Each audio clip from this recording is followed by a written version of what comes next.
제주도 갔다 온 첫 네. 진짜 백수요? 진짜 백수 그럼 같이.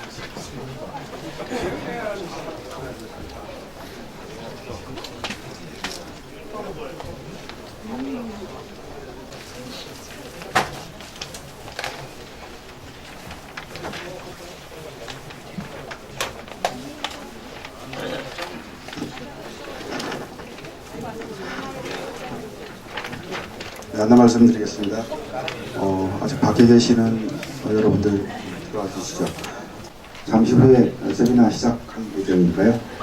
밖에 계신 분들 빨리 들어와서 자리 앉아 주시기 바랍니다. 여기 잘 비워놨어. 은행남과 꿈꾸는 도시 제3차 정책 세미나 휴대전화 데이터 요금 풀이 도시 전주를 계획하다. 오늘 이 세미나에 참석해 주신 많은 분들 진심으로 감사를 드리겠습니다. 저는 오늘 세미나 사회를 맡은 열린전북 편집인 김수돈입니다. 반갑습니다. 오늘 세미나를 주최한 시민 네트워크 은행남과 꿈꾸는 도시에 대해서 간략히 소개를 드리도록 하겠습니다. 저희 은행남과 꿈꾸는 도시는 전주의 사회, 문화, 경제적 발전을 위한 정책적 무게를 연구 개발하고 또 시민들과 공론화하는 과정을 통해서 전주의 미래 비전을 논의하고 현실화시키기 위한 정책적 활동을 펼쳐나가기 위해서 만들어진 시민 네트워크입니다. 한마디로 우리 시민들을 위한 정책을 시민들이 직접 나서서 만들어보자고 모인 단체죠. 오늘 세미나 주제는 시민들의 생활하고 밀접한 관심이 있는 휴대전화 데이터 요금 관련 정책입니다. 이제 휴대전화, 스마트폰이라는 것이 우리 생활에 없어서는 안 될 일부분이 되었죠. 그렇지만 편리함 이면에는 언제나 대가가 필요하죠. 가계 지출에서 통신비의 지출이 부담스러운 지가 꽤 오래됐습니다. 오늘 세미나에서 좋은 의견들을 나눠서 우리 시민들의 삶에 도움이 되는 정책이 마련되었으면 하는 바람입니다. 이제 은행남과 꿈꾸는 도시 3차 정책 세미나를 시작하도록 하겠습니다. 박수로 시작하도록 하겠습니다. 네, 먼저 국민의례를 하도록 하겠습니다. 모두 자리에서 일어나 주십시오. 잔상 오른쪽에 국기가 있습니다. 국기를 향해 주시고요. 국기에 대한 경례.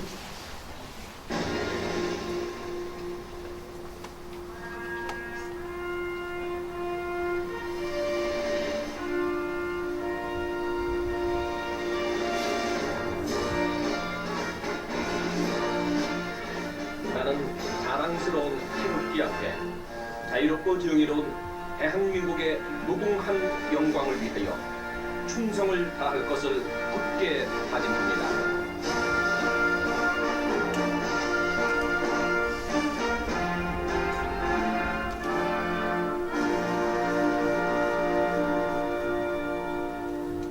바로 이하 우려를 생략하겠습니다. 자리에 앉아주십시오. 오늘 이 자리에 참석해 주신 한 분 한 분 다 소개를 해드려야 되는데 시간 관계상 이 모두의 편의를 위해서 모든 분들을 소개하지 못하고 중요하신 몇 분만 소개해드리도록 하겠습니다. 완산갑 지역 고문으로 활동해 주시는 유영도 고문님, 이연복 고문님, 안녕하세요. 이현복 고문님은 자리에 앉으시죠. 배택상 고문님, 조찬배 고문님, 양순영 고문님, 강기현 고문님, 김직두 고문님, 윤수곤 고문님,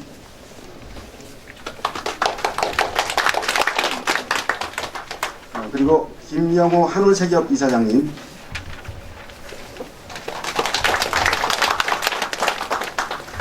전북 친환경사업단 유기수 대표님, 아시아뉴스통신의 이승희 국장님도 오셨네요. 취재 오셨나요? 전주 콩나물 영농조합 양동엽 조합장님, 그리고 전국 실업자 종합 지원센터 이사장님이신 최인규 목사님 오셨습니다. 인사 말씀은 간단히 하도록 하겠습니다. 오늘 주최 단체인 우리 시민네트워크 은행나무가 꿈꾸는 도시 상임대표 오태일 목사님 나오셔서 인사 말씀해 주시겠습니다.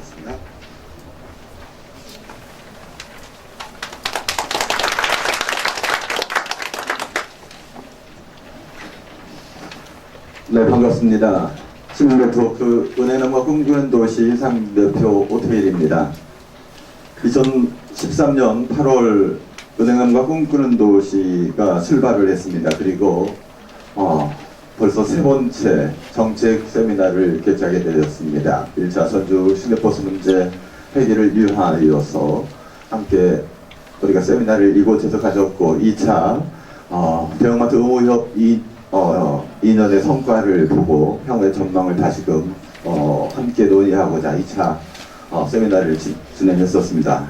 이제 제3차 은행나무가 꿈꾸는 도시 세미나를 휴대전화 데이터 요금 프리도시 전주를 계획하다 또 새롭게 오늘 문제를 제기하고 우리의 가게에 굉장히 중요한 부담이 되고 있는 통신비 문제를 좀 더 전주 시민에게 실질적으로 줄여들 수 있는 방법이 없을까 함께 여러분하고 고민하기 위해서 이 자리에 모였습니다. 달걀로 바위를 깨뜨립니다. 여러분 영화 변호인 다 보셨죠? 예, 그렇습니다. 달걀은 살아있는 것이고 바위는 죽어 있는 것이기 때문에 살아있는 것이 죽어 있는 것을 이길 수 있습니다.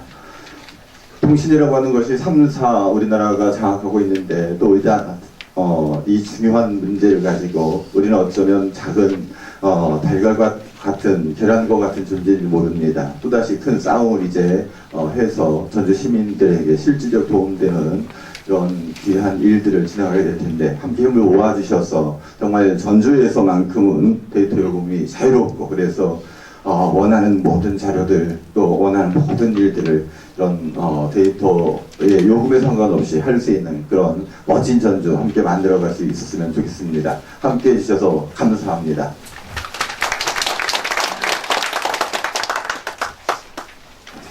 예, 다음에는 저희 은행나무가 꿈꾸는 도시 자문위원을 맡아주고 계십니다. 최인규 목사님 나오셔서 인사 말씀 해주시죠.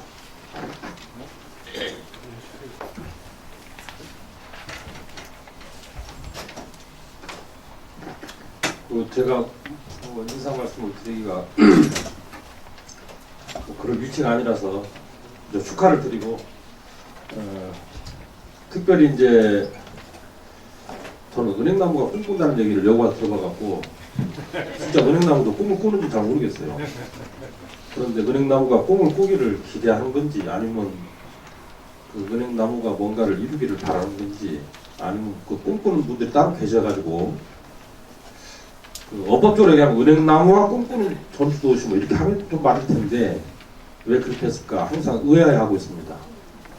근데 우리 조지훈 대표께서 여러분들하고 함께 뭔가를 도모하는 여러 경로를 좀 거쳐가고 있는데 아마 그야말로 이 고목나무에 꽃이 피듯이 은행나무도 꿈도 꾸고 전주에는 여러 또 이 나무들이 꿈을 꾸어서 이 아름다운 전주를 만들어 가는데 이 일을 담당하지 않을까 그런 기대를 해봅니다. 제가 오전에 조주현 의원을 비롯한 여러분들이 새정치 추진위원회 또 활동하시겠다고 기자회견을 하셨더라고요. 그래서 좌우지간 그전에 뭐 많은 활동도 해왔지만 오늘 계기로 새롭게 뭔가를 또 해보겠다는 그런 다짐의 내용이었다라고 또 생각을 해보고 뜻을 함께 하시는 분들과 함께 정말 그 꿈을 잘 꾸는 그런 세상을 만들어 가도록 저도 노력을 하겠습니다. 감사합니다.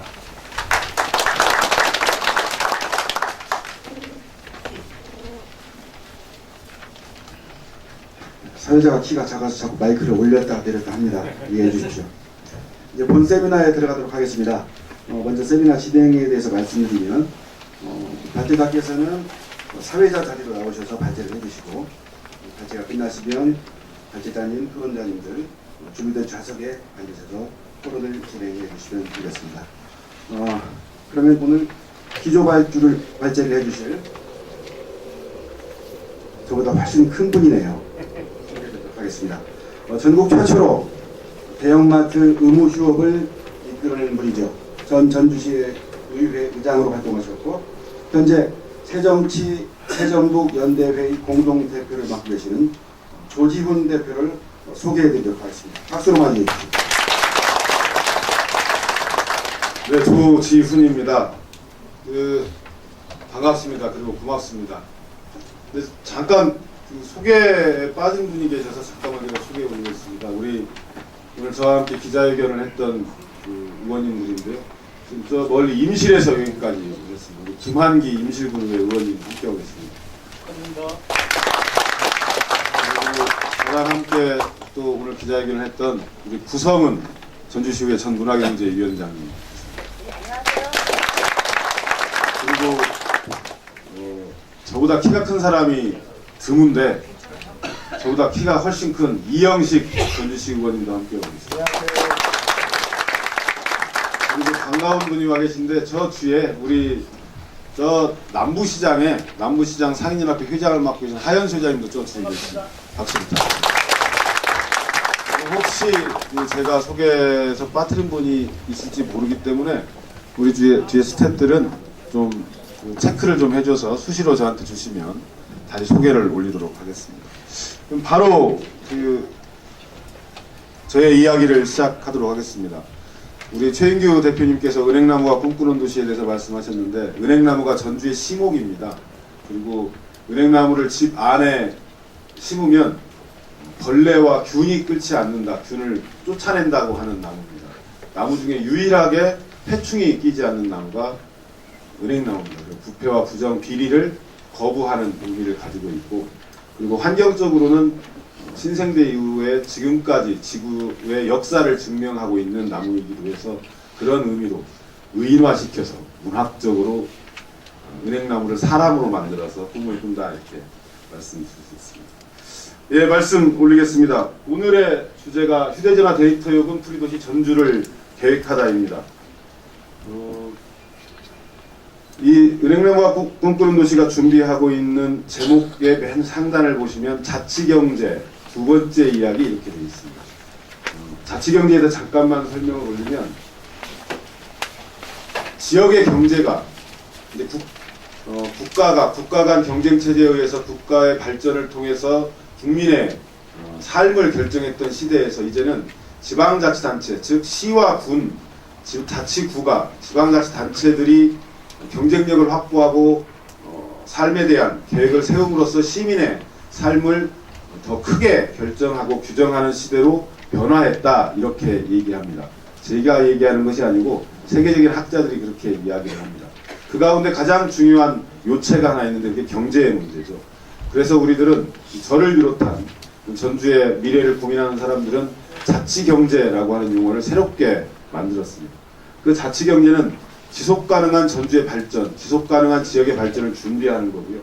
그 지속가능한 지역의 발전을 준비하기 위한 자치경제의 틀은 좀 어려운 말인데요. 나중에 설명을 드리도록 하겠습니다. 기회가 되면. 내발적 경제, 그러니까 지역에 토대를 두고 있는 각종의 산업과 각종의 사람들이 지역 경제의 한 축을 작용하고 그리고 또 하나는 첨단 산업과 대형 기업들도, 대기업들도 지역에 기여할 수 있는 지역의 사람, 물류 그리고 지역의 각종 생산되는 물품, 지역의 네트워크 등에 기여할 수 있는 대기업들을 유치해야 된다. 그것이 지역기여형 외발적 경제 이렇게 표현합니다. 한마디로 표현하면 지역의 지속가능성을 유지할 수 있는 건강한 지역경제의 생태계를 만들자. 이것이 자치경제입니다. 그러면 전주의 자치경제는 첨단산업과 적정산업과 전통산업을 통해서 이루어지고 이것이 생활중심의 정치, 시민 속의 행정을 통해서 상호 연계를 통해 지속적으로 발전해 나간다 이런 의미인데요. 한 가지만 말씀드리면 우리가 첨단산업, 대기업 이런 이야기를 많이 하는데 전주 시민 중에 이 첨단 산업, 첨단 기술로 먹고 사는 숫자가 10%가 안 됩니다. 90%의 사람들이 이 적정산업과 전통산업군에 속해 있습니다. 그래서 이 적정산업과 전통산업군에 속해 있는 사람들에게도 이제는 행정에 관심을 기울이고 투자가 시작돼야 된다. 이런 의미의 전주의 자치경제의 모습을 그려보고자 하는 겁니다. 그러기 위해서 가장 중요한 게 시민의 가계부인데요. 자치경제의 출발점이기도 하고 가장 중요한 목표 중 하나가 시민의 가계부를 키우는 겁니다. 여러 가지 이야기를 하면 길어지기 때문에 한 가지만 말씀을 드리면 저축률 변화추이를 우리는 주목해서 봅니다. 1980년대에 기업 저축률이 12%대에서 18%, 20%대로 2012년, 2013년 올라갔습니다. 그 사이에 가계 저축률은 1980년 15.7%였고 1988년도에는 가계 저축률이 24%에 달했습니다. 그런데 2012년 가계 저축률 3%입니다. 이 말은 무슨 말이냐면 정부가 이제는 어떤 정책과 예산의 매뉴얼로 전환해야 되는가에 대한 시사점이라고 저희들은 판단합니다. 특히 지방정부는 이제 시민들에게 직접적으로 시민의 가계부를 지원하고 시민의 가계부를 키워나갈 수 있는 정책으로 전환해야 된다. 예산의 배정도 그래야 된다. 그런 정책이 있어야만 지속가능한 도시가 만들어진다. 이런 판단들을 저희는 내렸습니다. 그 중에서 가장 중요하게 차지하고 있는 것이 그 중에 하나가 통신비와 관련된 건데요. 국내 스마트폰 가입자가 굉장히 빠른 속도로 늘어나고 있습니다. 2012년 3월 2,572만 명이던 스마트폰 가입자가 2013년 11월에 3,721만 명으로 늘어납니다. 순식간에 45%가 증가한 거죠. 대한민국 인구수의 73%가 스마트폰을 사용하고 있습니다. 이런 것을 역추산해서 계산하면 전주에 약 47만 명의 스마트폰 가입자가 있다. 이런 추산이 가능합니다. 그런데 우리는 보통 스마트폰을 사용하면서 이제는 문자와 그리고 음성 통화를 하기도 하지만 상당히 많은 양이 이제는 인터넷을 사용하는데 스마트폰을 이용하는데요. 이 스마트폰을 이용하기 위해서는 무선 인터넷망들이 잘 구축되어 있어야 합니다. 그런데 이 무선 인터넷망 중에 돈이 들어가지 않는 부분이 와이파이 존이지 않습니까? 이 와이파이 존의 그 설치 현황을 보면 공공부문의 1%, 문화생활 영역, 이제 극장 같은데요. 이곳의 3.6%, 시민공간의 6.9%, 그리고 대부분 그 상용시설, 커피숍이나 뭐 이런 상용시설, 이런 실내 공간의 88.5%가 와이파이가 설치되어 있습니다. 무선 인터넷을 실생활에서 가장 많이 이용하고 대부분이 상용시설이 실내에 구축되어 있다고 하는 이야기입니다. 그래서 통신비가 굉장히 많이 증가합니다. 2010년에 13만 8,600원이던 통신비는 15만 3,000원으로 2013년에 늘어납니다. 통신비의 비율이 6.13%를 차지하는데 이거는 수치적으로 6.13%고요. 체감 비율은 훨씬 더 그보다 큽니다. 우리가 직접 집에 뭐 물건이 도착하는 게 아니고 그냥 전화만 할 뿐인데 돈이 없어지는 거기 때문에 그 체감은 굉장히 크게 느껴지는 거죠. 이러한 휴대폰 요금이 너무 비싸다. 누구나 그런 생각을 할 겁니다. 그런데 이게 어느 정도 비싼가, 상대적으로 어느 정도인가를 알아보기 위해서 자료를 수집했는데 한국이 1등입니다.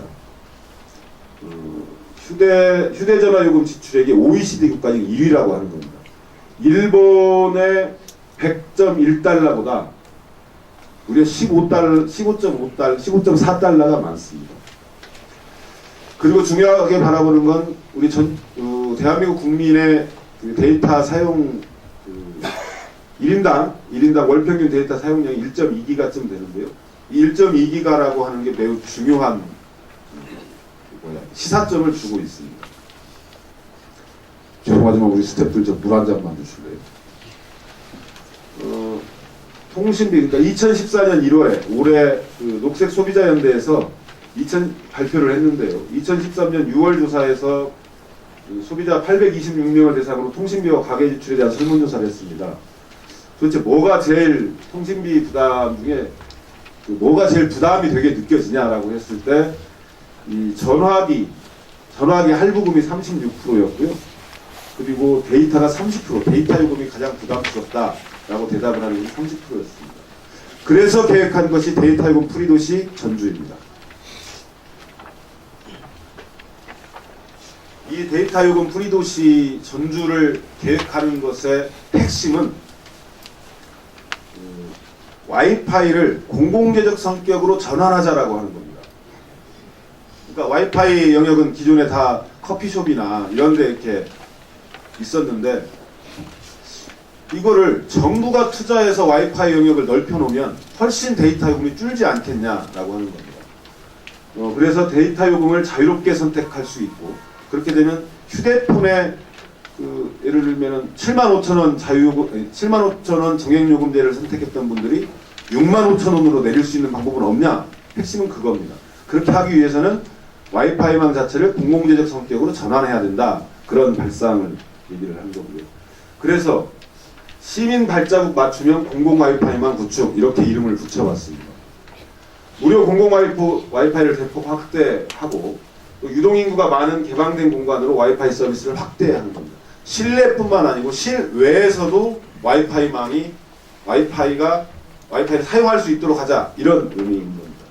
그리고 기가 와이파이, 고품질 와이파이를 시범 사업을 실시하고 그리고 필요하다고 하면 지금 현재 기술 개발이 진행되고 있는 광대 와이파이 기술을 직접적으로 시가 투자해서 함께 만들어내자 이런 제안을 하는 겁니다. 예를 들면 전주의 효성이라고 하는 대기업이 탄소섬유 공장을 전주에 지었습니다. 근데 단순히 효성이 전주가 경치가 좋아서나 그 무슨 공장의 입지 조건이 좋아서 효성 탄소섬유 공장이 전주에 들어온 게 아닙니다. 그 효성 탄소섬유 공장이 전주에 들어오게 된 가장 큰 배경에는 아까 자치경제의 한 축이 그런 부분이기도 한데요. 지난 10년간 전주시가 탄소섬유 연구개발 사업에 100수십억을 쏟아부으면서 연구 성과를 내므로 해서 효성의 연구진과 전주의 탄소기술원의 연구진들이 뗄래야 뗄 수 없는 관계에 있었기 때문에 탄소섬유 공장이 전주로 올 수 있었던 가장 큰 이유가 됐었습니다. 마찬가지로 필요하다고 하면 지방자치단체가 광대역 와이파이망 기술개발 사업에 직접적으로 참여할 수도 있다. 참여하자 이런 제안을 하는 겁니다. 광대역 와이파이망이 개설되면 훨씬 더 절감시킬 수 있기 때문에 그렇습니다. 이 법적 근거는 쭉 한번 읽어봐 주시면 되고요. 전자정보법과 관련된 전자정보법의 제4조 그리고 동법 제16조, 동법 제18조에서 우리 시민들을 위해서, 국민들을 위해서 행정, 교통, 복지, 환경, 재난 등의 이러한 통신 서비스를 해야 된다고 하는 것이 전자정보법에 분명히 명시되어 있습니다. 그러면 이렇게 와이파이망을 공공재화함으로써 어떤 기대 효과가 있는가를 살펴보니까 시민의 가계부를 도와주고 키우는 혁신 행정의 첫 출발이 될 거라고 하는 점, 그리고 데이터 요금을 전주 시민은 프리하게 선택할 수 있는 선택의 폭이 훨씬 커진다고 하는 것, 그리고 핵심은 전주 시민의 가계부 지출을 조금이라도 줄일 수 있다고 하는 겁니다. 정말로 한번 생각을 해보십시오. 65,000원짜리 데이터 요금을 55,000원에 할 수 있도록 만든다고 하면 47만 명의 전주 시민들이 한 달에 10,000원을 저축하는 거고요. 아니, 절감시키는 거고 47만 명을 10,000원씩 다 보면 47억입니다. 1년으로 하면 500억의 전주 시민의 돈을 줄여줄 수 있게 절약시켜줄 수 있다고 하는 거죠. 이 500억의 목표가 그렇기 때문에 물론 많이 달라질 수 있을 거라고 봅니다. 500억의 전주 시민의 돈을 절약시켜줄 수 있다고 하면 그보다 더 혁신적인 행정이 어디 있겠습니까?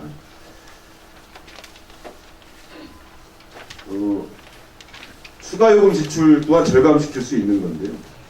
영화 한 편, 저도 이번에 알았는데 영화 한 편 그 HD 고화질로 볼 경우에 데이터가 1.8GB 정도가 이용되는데 이게 19,800원이더라고요. 3G 영역에서 4G 영역도 LTE 영역도 마찬가지 같은 거죠, 이게 지금. 이런 거기다가 우리 여러분 흔히 가장 많이 사용하시는 카톡도 와이파이 존이 아닌 경우에는 이렇게 요금이 발생합니다.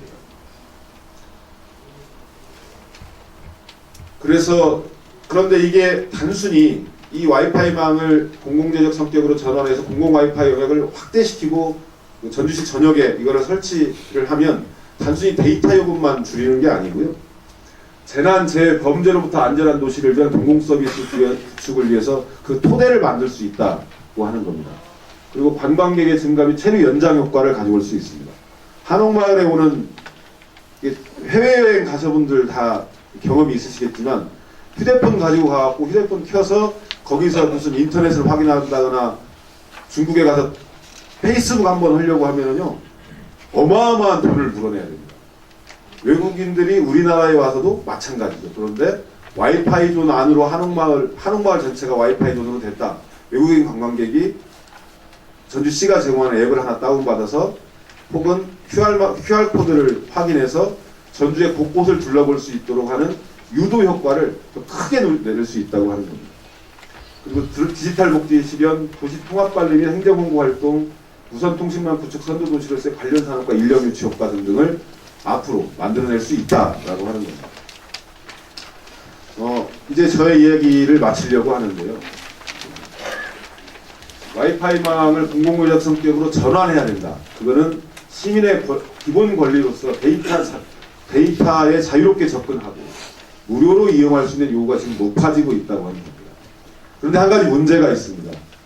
대략 아주 구체적인 그 산출은 되어 있지 않은데 대략적 산출을 해보니까 전주의 실내 아닌 실외까지 이 길거리에서 와이파이를 다 사용하도록 하는 것, 저기 삼정동이나 이런 데가까지 아니라 하더라도 적어도 전주가 우리 시내라고 표현되는 이걸 다 하려고 하면 그냥 대충 이렇게 생각해보면 약 80억에서 100억 정도의 그 망 구축비가 들어갈 걸로 예상됩니다.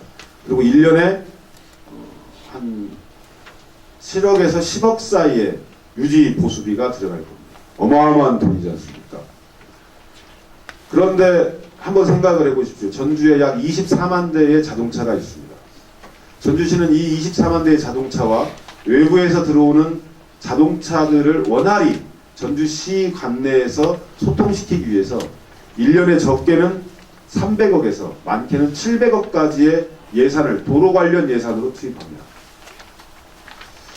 24만 대의 자동차와 그 외의 외지에서 오는 자동차를 위해서 300억에서 700억의 돈을 매년 전주시가 사용하는 건 전주의 미래를 위해서 그리고 전주의 발전을 위해서 당연한 것일 수 있습니다. 이거를 잠깐 생각을 바꿔서요.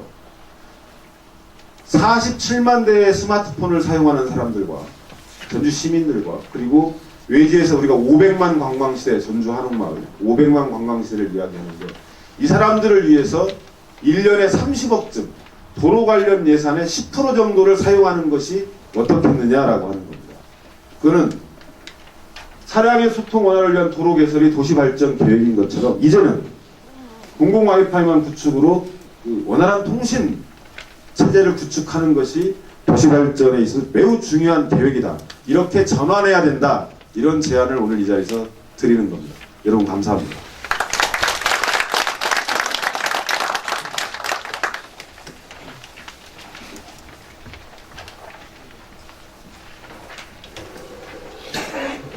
방금 발제자께서 말씀하신 대로 우리 전주가 데이터 프리 도시가 된다면 관광 홍보 또 범죄 안전 이런 것뿐만 아니라 우리 전주가 세계적인 정보화 선진 도시가 될 수 있지 않을까 하는 그런 생각이 드네요. 다시 한번 발제자께 박수 한번 부탁드리겠습니다. 네, 앞서 말씀드린 대로 발제자님, 토론자님들 앞으로 나와서 앉아주시죠.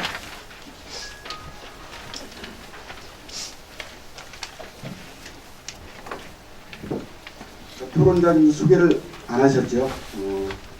먼저 그 카이스트의 소프트웨어 정책 연구센터 책임 연구원으로 활동하셨던 박종원 연구원님 소개하겠습니다.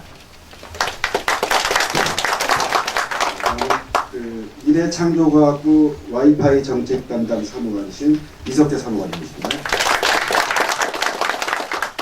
다음은 전북 소비자 정보센터 사무처장이신 윤희옥 처장님이십니다.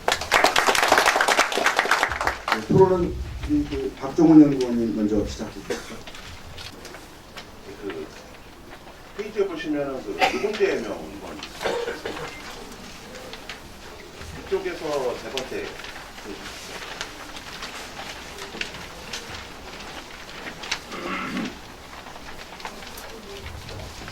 그 공공 와이파이 정책은 시작, 그러니까 대한민국 사회에서 공공 와이파이 정책이 이제 정책 혹은 지자체들의 관심 사안으로 떠올랐던 거는 이번 지자체가 아니라 이전 지자체의 선거였습니다. 2010년도 6월달에 치렀던 그 지자체 선거 때 그 많은 그 지자체장 후보님들과 그 정당에서 관련 정책들이 많이 나왔었고요.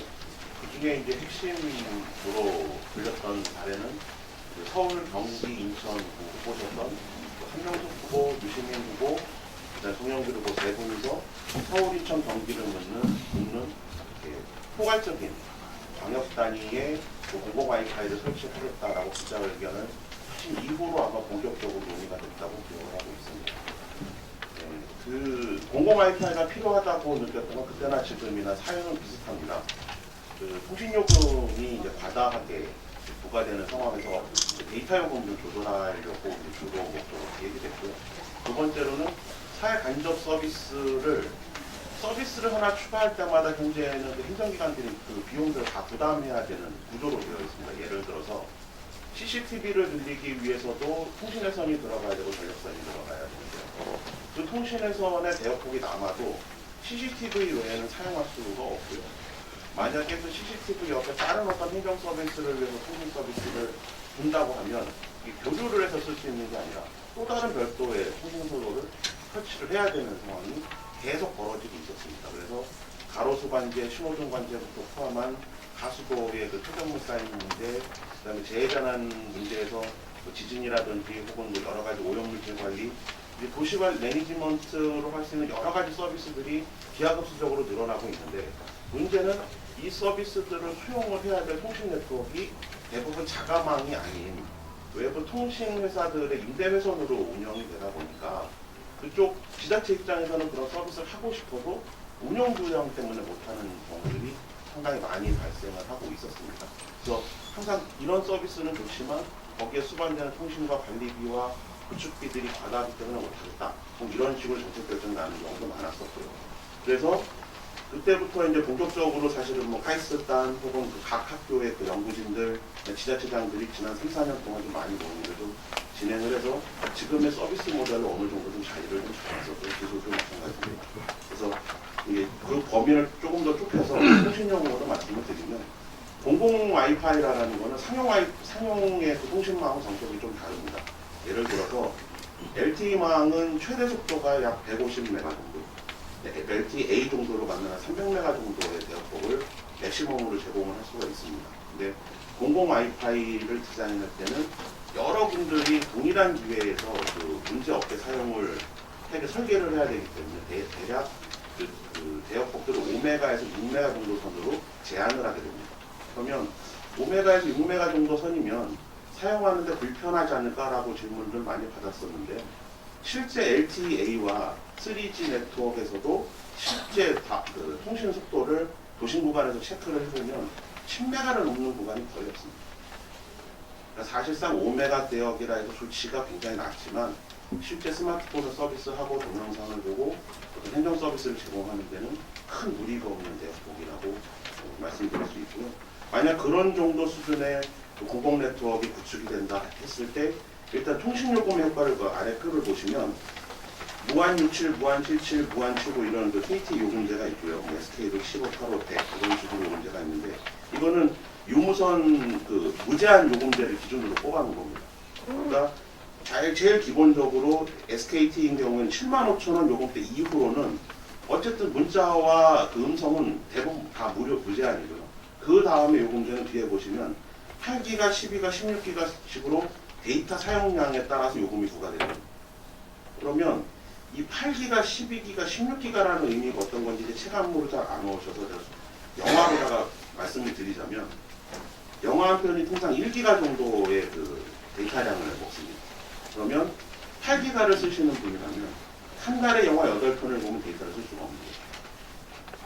그리고 이 이하의 요금제를 선택을 했다고 하면 한 달에 영화 한 편 정도가 끝입니다. 그런 상황에서 데이터 서비스를 원활하게 하는 건 기본적으로 불가능합니다. 그래서 어제 뭐 TV에 많이 보셨겠지만 어제 이제 대통령께서 해외에서 다보스 돌아오면 참석하셔서 이제 발제반하는 내용들을 제가 어제 유심히 좀 지켜봤는데요. 그 중에 핵심이 창조경제의 근간은 소프트웨어 산업이고, 소프트웨어 근간은 어떤 그 서비스의 추가고, 그런 창의적인 서비스나 그 기획들이 국가의 근간을 살리는 여러 가지 토대가 될 것이다라고 아주 힘줘서 강조를 하셨는데, 이런 공공망이 없는 상황에서는 그런 서비스가 나올 수가 없습니다. 한 달에 30분밖에 사용하는 데이터망에서 창조적인 서비스는 기본적으로 불가능합니다. 아무리 좋은 서비스를 만들어도 한 달에 30분밖에 쓸 수 없다면 그 앱을 쓸 사람들은 사실 아무도 없거든요. 그렇다고 하면 그 어떤 국민이든 어떤 시민이든 일정의 대역폭을 항상 제공받고 있는 환경의 토대가 되어야 그 토대를 근간으로 아주 다양한 서비스와 아주 복잡다단한 어떤 그 서비스들이 융합이 돼서 경제를 발전시키고 개발자들이 나오고 그걸로 해서 회사들이 매출을 올리고 이런 구조들을 만들 수 있는데, 지금의 그 유료통신 서비스의 체제 안에서는 그런 것들이 사실상 좀 불가능합니다. 다시 얘기를 돌려서 통신사들도 와이파이망을 구축을 합니다. 구축을 하긴 하지만 써보신 분들은 알겠지만 딱 서 있어야만 사용할 수가 있습니다. 이동을 하면 불가능합니다. 그것도 차량을 타고 이동을 한다거나 뭐 뛰어간다거나 그런 수준이 아니라 가만히 들고 있는 상태에서 옆으로 한 20m 정도만 가도 통신이 끊기게 되고요. 또 한참 가서 또 잡히면 또 서서 써야 되는 이런 상황에서는 아까 말씀드린 그게 서비스 일단 기획 자체가 불가능하고요. 또 그게 제가 더 아쉬운 거는 그런 그 통신사들의 와이파이 망이나 아니면 지자체에서 구축하는 어떤 일부 이렇게 구축한 망들을 연계할 수 있는 기술이 없냐? 그것도 아닙니다. 이미 그 IP 컨트롤러라는 장비를 통해서 각각 AP들을 통합 관리를 하고 그 인터넷을 사용하기 위해서 IP 어드레스라는 주소를 받아야 되는데, 이것들이 끊이지 않도록 이렇게 연동될 수 있는 핸드오버라는 기술을 적용할 수 있는 컨트롤러들이 시장에 많이 나와 있습니다. 근데 그런 것들이 아직은 적용되지 못하고 이제 개별로 돌아가서 뭐 이동 중간에는 서비스가 불가능해서 어떤 그런 문제들이 좀 있고, 그러니까 기술적으로 불가능한 게 아니라 정책상의 이제 그 판단으로 그렇게 조금 연동 자체가 안 되는 것도 대단히 좀 우려스러운 사태라고 말씀드릴 수가 있겠습니다. 또 활용 부분으로 조금 더 말씀을 드리면요. 어쨌든 가계통신비가 오늘의 주제인 것 같아서 한 주제를 다시 말씀을 드리면, 통신비 절감 대안으로 현재 가장 유력하게 떠오르는 것이 MVNO 서비스라고, 그 마트라든지 아니면 우체국이라든지 이런 데서 아주 기본 요금이 3,000원 혹은 5,000원 기본이 없는 이런 MVNO 서비스가 주력으로 팔리고 있고, 그게 이제 100만 가입자를 넘었다고 지난달 통계가 나왔는데요. 이 MVNO에 함정이 있습니다. 데이터 서비스가 지원 안 한다는 거예요. 저가 요금제에서. 그러면 아주 최소한의 요금을 내고 내가 음성 서비스와 문자 서비스는 받을 수 있지만 그 요금제에서는 데이터 서비스가 불가능합니다. 반쪽짜리라는 거죠. 그러면 통신요금제를 낮추기 위해서 MVNO 서비스를 증대를 했는데, 그러면 이 사람들은 데이터 서비스 접근이 안 되면 사실은 정보 서비스하고도 단절된 서비스를 받을 수밖에 없습니다. 이 100만이 넘는 또 향후 계속 증가할 MVNO 가입자에게 원활한 통신 서비스를 제공을 하려면 앞단과 또 마찬가지로 공공재 성격의 통신 서비스를 제공되지 않으면 역시 불가능합니다. 왜냐하면 통신사들은 그 와이파이망을 구축을 하면서 개개의 가입자들에게는 월간 약 8,000원 정도, 그리고 MVNO 사업자들에게 그 와이파이망에 접근할 수 있는 권한을 가입자에게 준다 그러면 MVNO 사업자는 통신사에게 가입자당 3,000원의 월 요금을 지불하지 않으면 와이파이망을 열어주지 않습니다. 이렇게 지금 불안전한 그 서비스라고 하더라고요. 그런 요금을 줄이자고 기획한 MVNO가 사실상 어떻게 보면 데이터 서비스하고 분리시켜버리는 그 모습을 나와 있는 이런 상황을 다시 해결할 수 있는 건 아까 말씀드린 역시 그 공공개적 성격의 문제가 있고요. 또 하나는 그 통신사하고 사실 제가 좋은 관계는 아닙니다. 이런 얘기는 통신사 좋아하지 않더라고요. 또 다른 하나가 뭐냐면 망 중립성이라는 문제입니다. 기억하시겠지만 그 카카오톡이라는 서비스가 런칭을 해서 한참 이제 주가를 올리고 있을 때 KT와 SKT나 망 운영 업체들이 카카오톡을 제한을 하거나 혹은 카카오톡을 사용하는 데 대한 망 사용 대가를 부과하겠다라고 해서 한참 문제가 됐던 적이 있었습니다. 그게 사실 망 중립성의 가장 그 보여준 대표적인 사례인데요. 신규 예를 들어서 저 같은 개발자들이 새로운 앱을 개발하고 서비스를 개발을 했을 때 그게 통신사의 이해관계하고 배치가 되면 제가 그 망을 쓸 수가 없게끔 막아버릴 수가 있는 거죠. 공공의 이익하고 전혀 상관이 없는 겁니다. 그러니까 그런 상황에서도 공공의 이익에 준하는 서비스를 제한 없이 자유롭게 할 수 있는 것도 역시 통신사 위주의 망이 아니라 공공대전성성의 어떤 정보통신망이 꼭 필요합니다. 그러니까 향후에 그러니까 이게 그 두 가지가 상충이 되는 거죠. 정부와 그 미래창조과학부 장관님 혹은 그 외 여러분들이 새로운 창조경제의 모델로 이런 어떤 그 신규 지식산업 혹은 개발산업에 집중을 하고 계시지만 그게 정작 그렇게 어떤 분위기를 타고 저변이 확대되고 시장 경쟁을 맞추기 위해서는 그의 인프라인 통신망의 구축이 반드시 필요한데 이 통신망이 휴대폰을 쓰는 사람들은 8기가, 2기가, 1기가에 묶여서 한 달에 1시간 30분 그런 거 외에는 데이터에 접근할 수가 없고 대안으로 나온 MVNO 사업자는 아예 통신망에 접근이 불가능한 상황이고 이런 상황에서의 그런 창조적인 서비스는 불가능하다고 생각을 하고 있습니다. 그래서 사실 저도 지난 3, 4년 동안 각 지자체들을 다니면서 아마 전주시가 그때 한 10번째 정도 됐고요. 지난 3년간 80개 정도 지자체를 다니면서 이런 똑같은 PT를 했습니다. 근데 그런 아까 말씀드린 게 한 번에 그 사회가 바뀌진 않더라고요. 그래서 그런 효과적인 부분들은 계속 말씀을 드렸고요. 그러니까 가장 그 핵심적인 건 물론 그 통신 요금을 낮춘다라는 그런 아주 강력한 이유가 있지만 그 하단에는 아까 말씀드린 대로 어떤 사회 서비스, 공공 서비스가 계속 발전하는 데 있어서 통신망이라는 것이 걸림돌이 되면은 좀 문제가 있다라고 판단을 하고 또 하나 좀 제 입장에서 가장 가슴 아픈 그 자료를 전달해 드리면 자기 명의로 스마트폰을 개통할 수 없는 통신 불량자들이 대한민국에 800만 명이 있습니다. 이 800만 명들은 자기 명의로 휴대폰을 가입을 할 수가 없어요. 이미 그 요금 연체나 혹은 신용 불량이나 이런 것 때문에. 근데 대한민국 사회를 살아가면서 자기 명의로 스마트폰이나 전화기가 없다는 건 어떤 걸 의미하냐면 그 정보통신 서비스의 반 정도는 사용할 수 없다라는 의미입니다. 대부분이 본인 인증 혹은 어떤 그 인증을 통해서 인증번호를 받고 그 인증번호를 통해서 자기를 인증을 해야 어떤 서비스를 쓸 수 있는 이런 상황. 고인구직 활동을 한다 하더라도 본인 확인은 다 스마트폰으로 하는 이런 상황에서 또 사실은 본인 명의의 스마트폰이 없고 공공재적으로 접근할 수 있는 마음이 없는 사람들은 구인구직 활동을 비롯한 기본적인 사회생활에도 제약을 받고 있습니다. 현재 이런 분들을 다시 사회생활을 할 수 있게끔 이끌어낼 수 있는 방법도 제가 보기에는 인증방식의 변화와 더불어 그분들이 자유롭게 접근할 수 있는 통신방 확보가 반드시 필요하다고 생각을 합니다. 예, 그 뒤에 보시면은 뭐 구축비나 이런 것들 대략 제 손에서 한번 뽑아봤는데요. 이런 것들은 뭐 기술의 발전 사항이나 아니면 구축하는 그 기술 방식이나 뭐 여러 가지 것들도 도움이 될 수 있지만 앞서 말씀드린 그 여러 가지 명제들을 동시적으로 혹은 함축적으로 표현할 수 있는 방법은 공공재적인 와이파이의 확대가 가장 적당하다고 저는 생각을 합니다.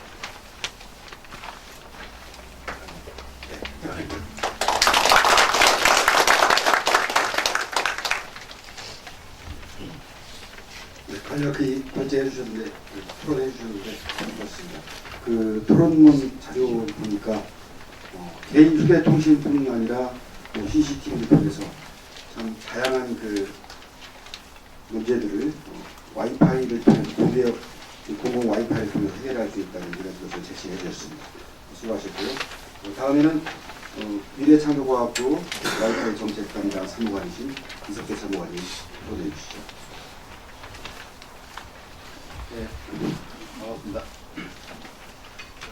제가 오늘 이 자리에 정부의 입장으로서 아니라 이 와이파이 관련한 신부 사무관으로서 전문가 입장에서 말씀드리는 점에서 말씀드리겠습니다. 현재 정부가 공공 와이파이를 이렇게 시작하게 된 것은 뭐 여러분이 다 아시겠지만 2010년 전후를 시작해서 스마트폰 이제 대량 보급되면서 우선 데이터에 대한 그 사용이 폭증한 거고 그러다 보니까 이제 그 통신사들은 이제 와이파이 자체망으로는 해결이 안 되니까 와이파이를 많이 하게 됐고요. 그러다 보니까 발생한 문제가 지역 간에 상당한 이제 격차가 발생하더라는 것이죠. 그리고 이제 수도권에 이제 주게 되고 지방은 상대적으로 좀덜 현상이 발생된 거죠. 그러다 보니까 그 지역에 계신 분은 어떤 정보 격차가 자연히 생길 수밖에 없다고 이렇게 하는 거거든요. 또한 이제 그 서민들 같은 경우는 통신비 부담이 있어서 우려되는 부분이 있다고 하는 거죠.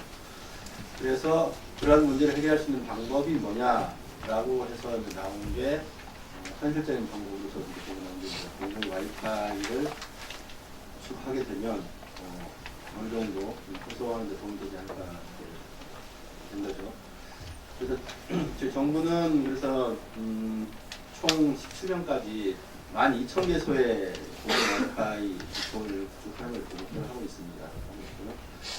그래서 지금 작년까지 총 4,000여 개소를 구축을 했고요. 그래서 구축 방법은 크게 저희가 두 가지로 지금 추진해 왔습니다. 한 개는 국가의 전체적인 자원을 좀 재활용하는 측면에서, 국가한 측면에서 통신사가 운영하고 있는 와이파이망을 개방하도록 이렇게 유도를 해왔습니다. 무슨 말이냐면 통신사가 자신들의 고객들에 한해서만 어떤 제공하는 와이파이 서비스를 국민이면 누구나 그리고 더 나아가서는 뭐 외국인도 이용할 수 있도록 누구나 무료로 이용할 수 있도록 이렇게 개방을 한 것이죠. 그리고 뭐 그 과정에서 인증이라든지 이런 부분 상당히 없었고요. 그런 측면이 하나 있고요. 그 다음에 또 한 가지 문제가 뭐냐면 통신사들이 개방한 자원을 개방하더라도 생기는 문제는 뭐냐면 통신사가 사실 그 와이파이를 구축한 장소는 어디냐면 주로 많은 사람들이 모이는 장소. 그래서 상대적으로 도시지역 이게 많이 깔려 있고요. 상대적으로 덜 쓰는 지역, 사람이 덜하고 그런 지역은 상당히 구축이 안 돼 있고 안 하려고 하고 있고 그러다 보니까 이거는 좀 안 되겠다. 격차가 특히 정보 격차의 측면에서 그런 문제를 쓰고 있기 때문에 그럼 이걸 해결할 수 있는 방법이 뭐냐? 그래서 나온 것이 이제 정부가 직접적인 투자를 좀 해야 되겠다. 그래서 그 전통시장이라든지 복지시설, 보건소, 주민센터, 터미널 같은 데는 통신회사가 기존에 투자를 하지 않았기 때문에 좀 더 투자를 해야겠다 해서 지자체와 통신사와 손을 잡아서 구축을 하고 있고요. 그게 작년에 1,000개소를 정확히 1,094개소를 했고요.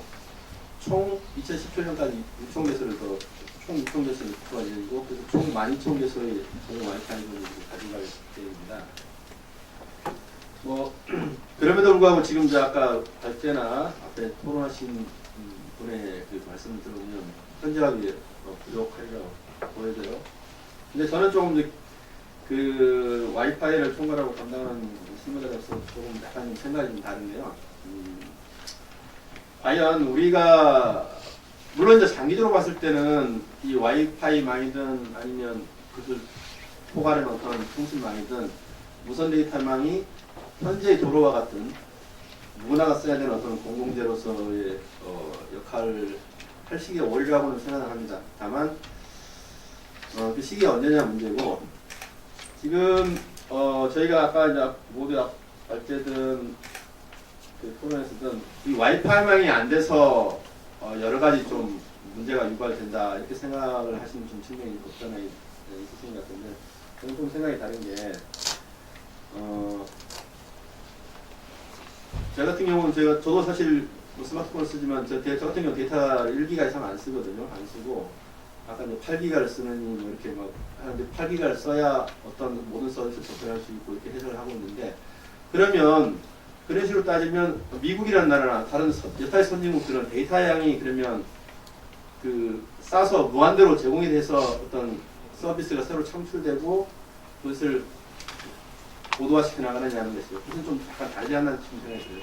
현재의 그 통신망, 와이파이망이라든지 아니면 이런 체제로서 충분하지는 않겠지만 그보다는 우리가 사실 그 무선 데이터, 스마트폰 이런 걸 가지고 무엇을 할 것인가에 먼저 고민을 맞춰보고 정말 그게 하는 데 있어서 와이파이가 상당히 도움이 된다고 하면 접근을 하는 게 맞을 것 같고요.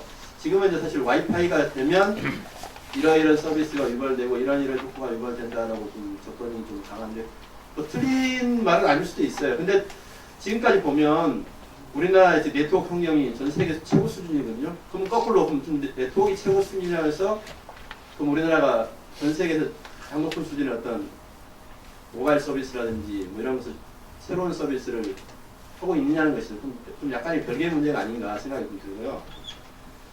그리고 실제로 보면 사실 무선 데이터 같은 경우는 데이터 쓰는 요금 양에 비례해서 되다 보니까 극단적으로 쓰는 분이 많지는 않겠지만 유선 데이터를 보면 어떤 현상이 발생하고 있냐면 한 1%의 사용자가 전체 트래픽의 25% 이상을 점유를 해요. 심지어는 50%까지 점유를 해요.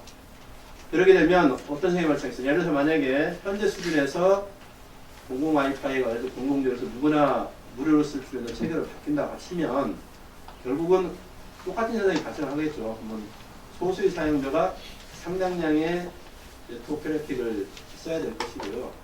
그렇게 되다 보면 결국 국민의 세금을 걷어서 어떤 형태로든 그것을 운영을 해야 되는데 현재 단기간 내에는 조금 어려운 부분이 아닌가라는 좀 생각을 좀 들고 다만 이런 어떤 특정 지역, 조그만 지금 이제 전주니까 전주 같은 어떤 지역에서 어떤 이런 아이들 시범적으로 한번 해서 뭔가 시 자체의 어떤 재원이 아까 지금 좋은 말씀하신 게 뭐 도로에 쓰는 돈이 뭐 연간 몇억이 되는데 그 돈을 뭐 와이파이망이나 이런 무선 통신망에 좀 투입하면 훨씬 많은 효과를 낼 수 있다고 하셨는데 그런 측면에서 접근을 좀 해서 뭔가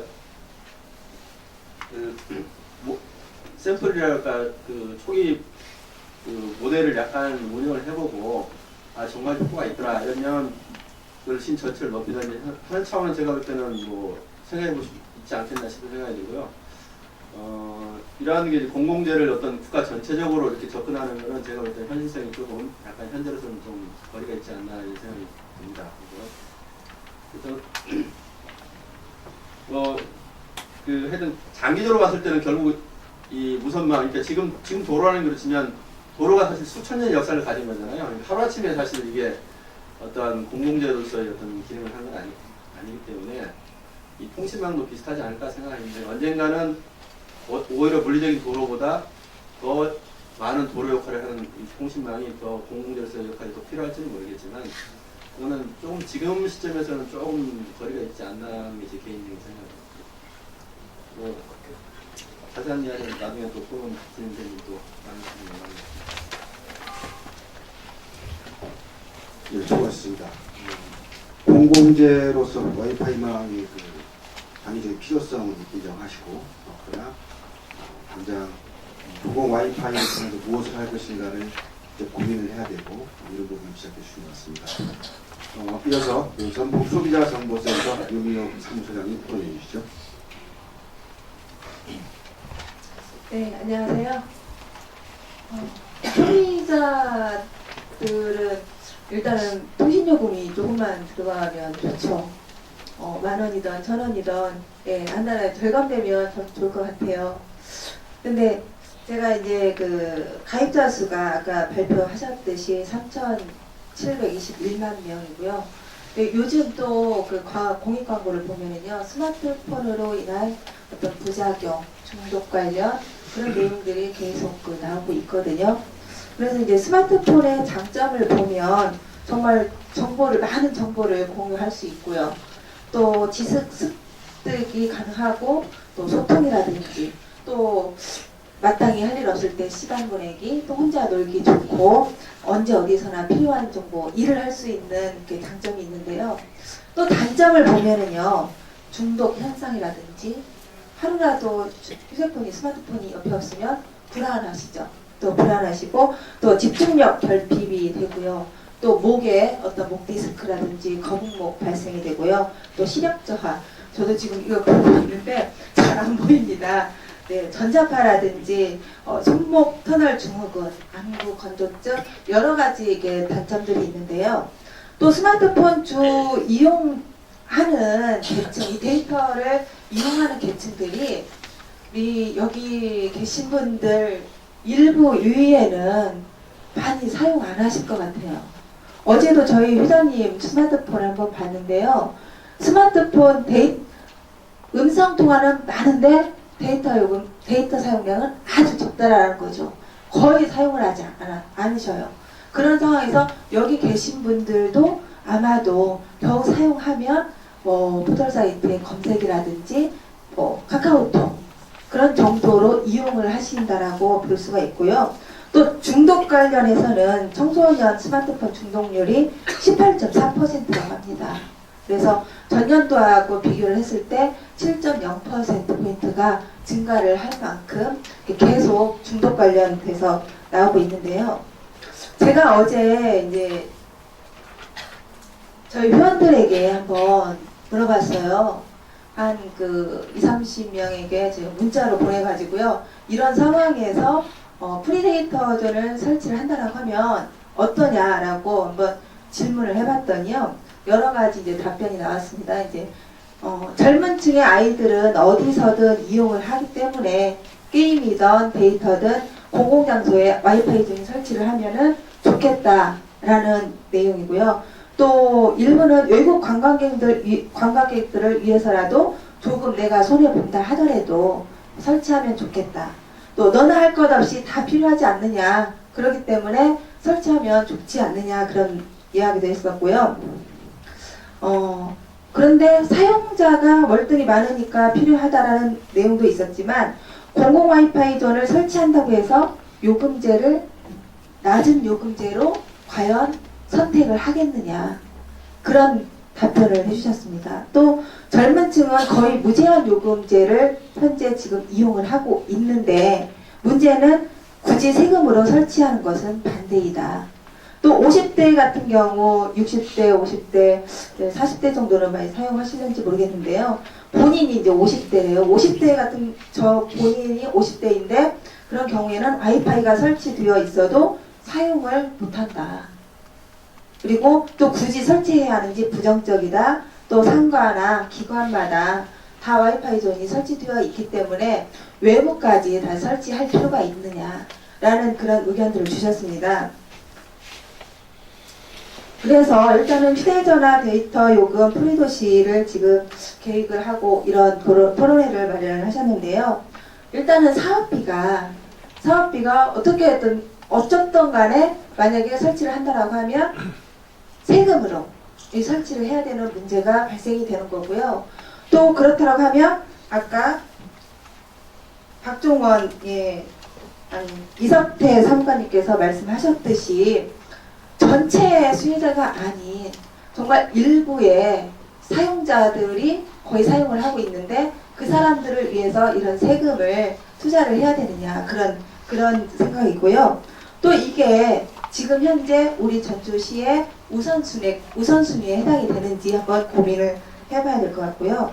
또 지속적인 이 관리를 함에 있어서 지속적인 비용이 발생하는데 그 부분도 한번 고민을 해봐야 된다고 생각이 듭니다. 또 아까 제가 말씀드렸던 스마트폰 단점이나 중독과 관련한 그런 내용들이 있었는데요. 스마트폰으로 인한 중독 문제도 생각을 해봐야 되고요. 또 통신사 와이파이만 개방 유도를 지금 계속 하고 계신다고 하는데 그런 그 내용으로 해서 유도를 해서 공공장소라든지 다중 이용하는 그런 시설 같은 경우에는 정말 통신사들이 그만큼 수익을 지금 발생하고 있기 때문에 그런 것 정도는 그런 것은 기업에서 사유하는 쪽으로 해서 개방을 해야 되지 않느냐, 아니면 새로 설치를 해야 된다고 하면 설치를 해야 되지 않느냐 하는 그런 생각이고요. 또 데이터를 지금 아까도 말씀드렸듯이 거의 사용하지 않는데 이런 사용하지 않고 남아도는 데이터 용량에 대한 그런 고민도 먼저 한번 생각을 해보셔야 될 것 같고요. 또 정말 가계 경제를 먼저 생각한다면 남은 데이터를 비용으로 소비자에게 반환하는 제도, 그런 제도도 좀 필요하지 않는가 하는 생각이 듭니다. 그래서 프리 와이파이 이전으로 인한 수혜를 받는 일부의 이익을 전체 공공의 이익으로 이런 설치라든지 평가하기에는 좀 무리가 있다라는 생각이 듭니다. 제가 잠깐 스마트폰 중독 광고를 제가 한번 써봤는데요. 잃어버린 대화에 대한 묵념, 잃어버린 가족에 대한 묵념, 잃어버린 열정에 대한 묵념, 잃어버린 관심에 대한 묵념, 잃어버린 것들에 대한 묵념, 또 고개를 들면 소중한 사람, 소중한 순간들이 당신 곁에 있습니다 라는 그런 광고거든요. 그래서 우리가 공공 와이파이 존을 프리 와이파이 데이터를 사용할 수 있다라고 하면 참 좋은데, 실내에서도 이렇게 묵념을 하고 계시는데 밖에서까지 묵념을 하고 다녀야 되는지, 그런 것들을 한번 다시 한번 생각해 봤으면 좋겠습니다. 이상입니다.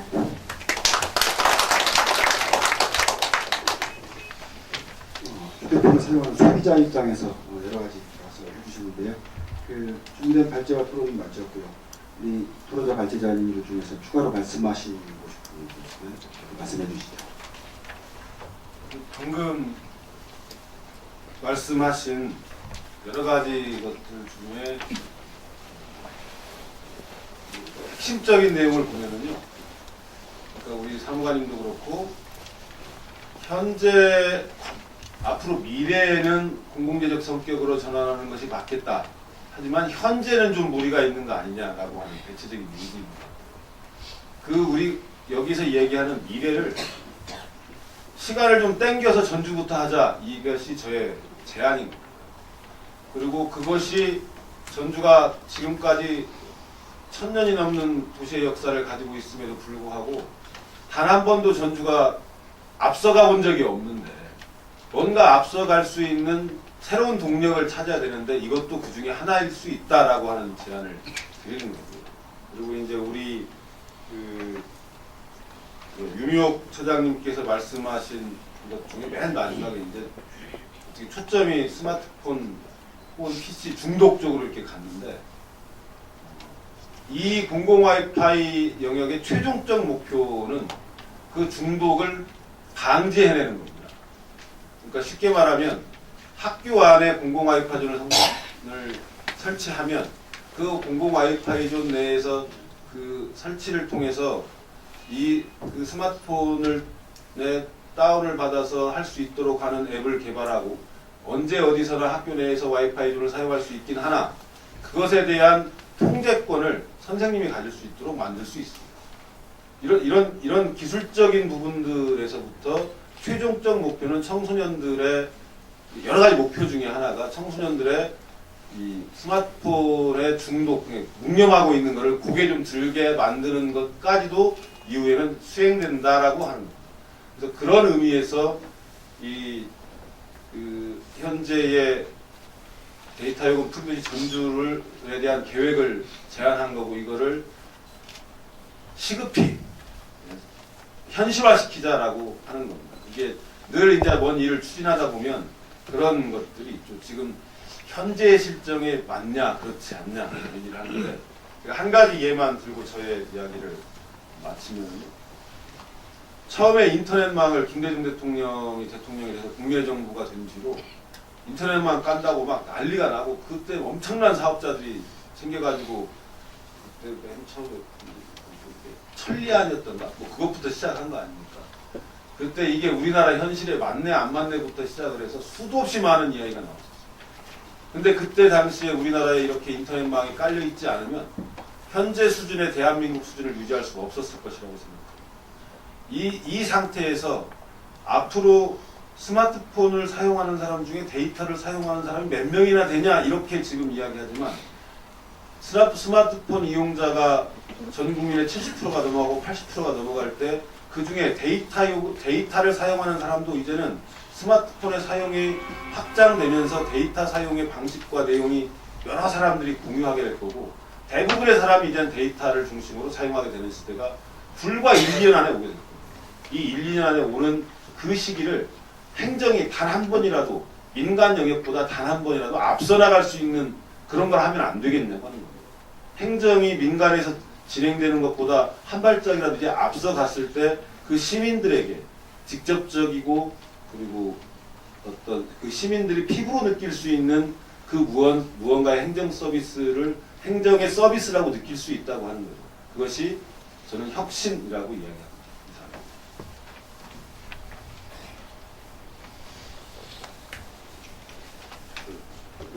자료를 좀 다시 봐주시겠습니까?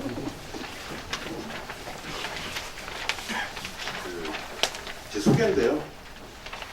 제가 카이스트에 있다가 현재는 초록우산 어린이재단이라는 곳의 자문위원을 맡고 있습니다. 초록우산 어린이재단은 아동복지 혹은 이제 복지사업을 주로 하는 재단이고요. 연 한 2,800억을 예산을 쓰는 국내 민간기관으로서 최대 복지기관입니다. 제가 사실은 공공 와이파이를 설계를 할 때가 아까 2010년도라고 말씀을 드렸잖아요. 그 대한민국 사회에 두 가지 이슈가 있었습니다. 하나는 아동 안전에 대한 이슈가 이때 당시에 가장 큰 문제가 발생을 한 시기이기도 합니다.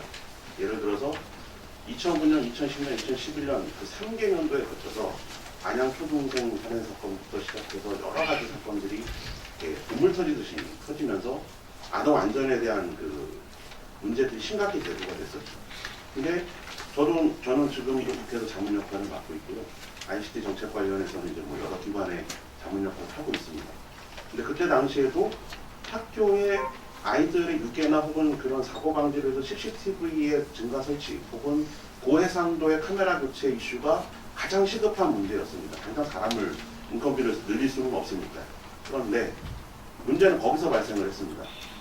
CCTV를 늘리려고 하면 CCTV를 한 곳에 한 개소를 늘리기 위해서 약 2천만 원의 예산이 들거든요. 그리고 연간 운영되는 그 운영 요소 비용도 약 100만 원 정도의 운영비가 한 개당 소요가 됩니다. 그거는 그 중에 많은 부분이 통신비입니다. CCTV를 운영하기 위해서는 영상을 보낼 그 통신 라인이 들어가야 되고, 통신 라인을 운영하기 위해서는 거기에 대한 뭐 여러 가지 시설비 운영비를 같이 따라 들어가야 되는 거죠. 그런데 아시겠지만 지자체의 재정 상태들이 그렇게 좋지 않습니다. CCTV 예산을 마련한다고 해도 전주 같은 경우는 제가 그 당시에 대략 봤을 때는 8억에서 10억 선. 다른 지역도 그렇게 크게 벗어나지 않는다고 가정을 해보면 1억으로 5개 정도를 설치할 수밖에 없고요. 10억이라 그래도 약 50개 정도밖에 CCTV를 설치할 수가 없습니다. 초등학교 정문 후문 하나씩 설치만 해도 25개 학교밖에는 설치할 수밖에 없는 예산, 그거밖에 안 되는 거죠. 그런데 예를 들어서 이 시점에 공공 와이파이가 설치가 됐다고 하면 카메라 가격 200만 원으로 전체를 다 이렇게 확대해 나갈 수가 있습니다. 그러니까 두 가지인 거죠. 공공 와이파이라는 성격을 개인으로 포커스를 맞추면 두 가지 영역이 있는 겁니다. 개인으로 맡기면 통신료 혹은 통신 사용에 대한 권리 혹은 거기에 대한 사회적인 활동에 대한 제한을 없애는 부분이 있는 거고요. 공공 와이파이 다른 한 축이 중요한 축은 행정입니다. 그러나 거기에는 보안 문제도 물론 많이 여러 가지 보완해야 될 점들이 많이 있었고 지난 3, 4년 동안 그런 그 공공 와이파이나 혹은 무선 데이터에서 안전성들이 많이 확보가 됐기 때문에 아까 말씀드린 대로 사실은 초록우산 어린이재단이 뭐 초록 버튼 같은 걸 만들어서 아이들이 위험할 때 버튼을 누르면 경찰이나 부모에게 동시에 이렇게 연결이 돼서 112 순찰차가 출동하는 시스템도 112랑 같이 설계를 해서 만들고 있는데 문제는 그것도 데이터 기반이라는 겁니다. 근데 그 데이터를 쓰기 위해서 아이들한테 통신을 가입하라고 강요할 수밖에 없는 상황인 거예요. 공공망이 없으니까.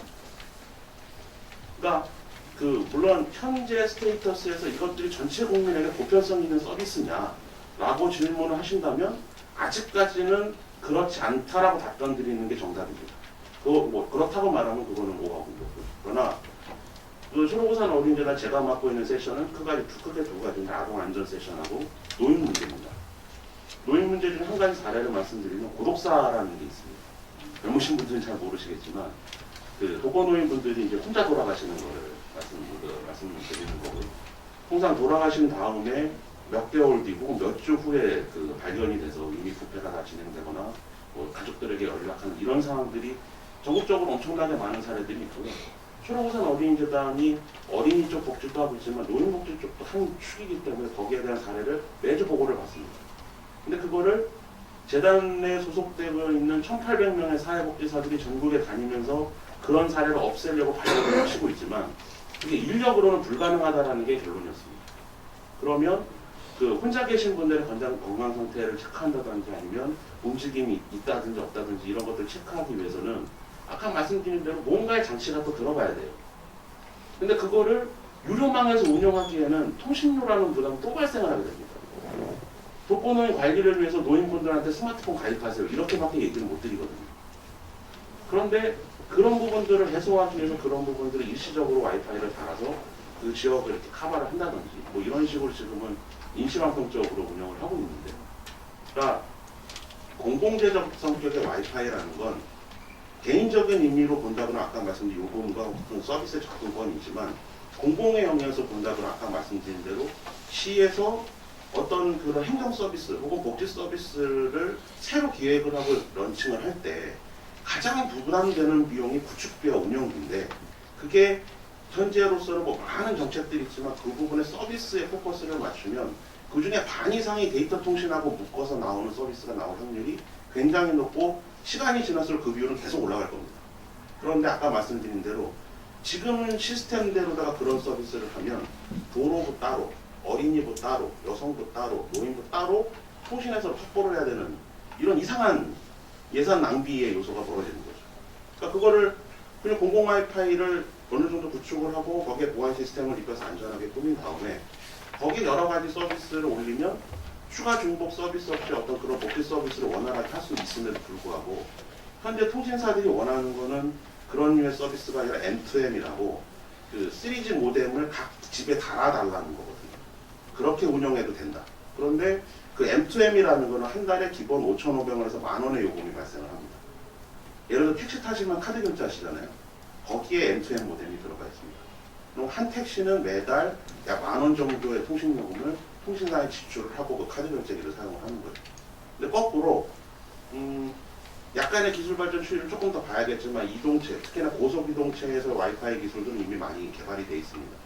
그런 형식으로 도로에 구축이 되어 있다면 택시나 버스들도 그런 통신사에 지금 현재 요금을 내고 있는 MTM 요금이 아니라 그냥 공공 와이파이 서비스에 묻어서 같이 할 수 있는 환경이 조성을 할 수가 있는 거죠. 그러니까 몇 개의 사례를 제가 말씀드렸지만, 시야를 좁게 본다면 이게 지금 누가 쓸 거냐, 이게 과연 현재 실용성이 있느냐, 그러니까 또 하나 또 넘어 들어가서 과연 이게 정부 예산을 쓸 만큼 그 헤비로더, 그러니까 아까 말씀드린 대로 일부의 사용자가 전체 트래픽을 차지하는 그런 성향들은 분명히 보입니다. 그러나 아까 말씀드린 대로 공공 와이파이는 여러 사람들이 동일하게 써야 되기 때문에 각 사람에게 사용하는 대역폭들을 미니멈을 줄여놓은 서비스라고 말씀드렸습니다.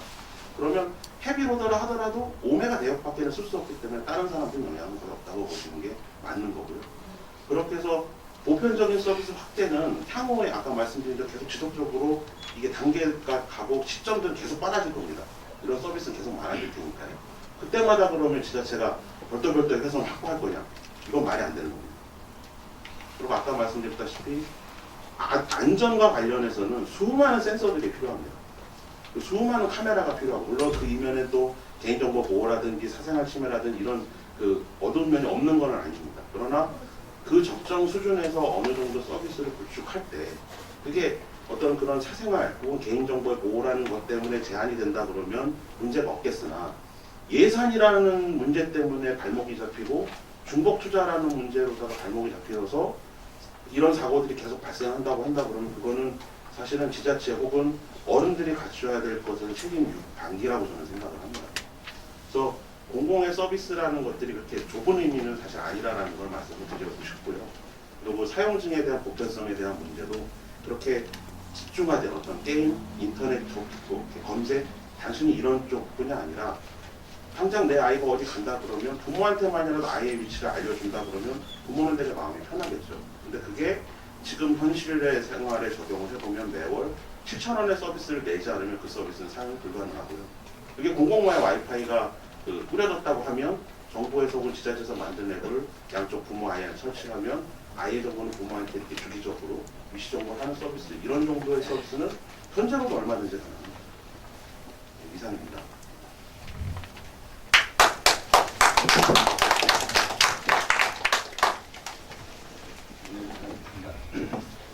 두 가지 단어로 말씀드리겠습니다.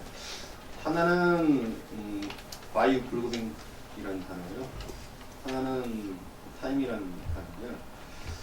일단 먼저 과유 불급을 보면 최근에 최근이 아니죠? 며칠 전에 일어난 그 카드 정보 주실 때 본다면 왜 이런 문제가 발생했겠어요?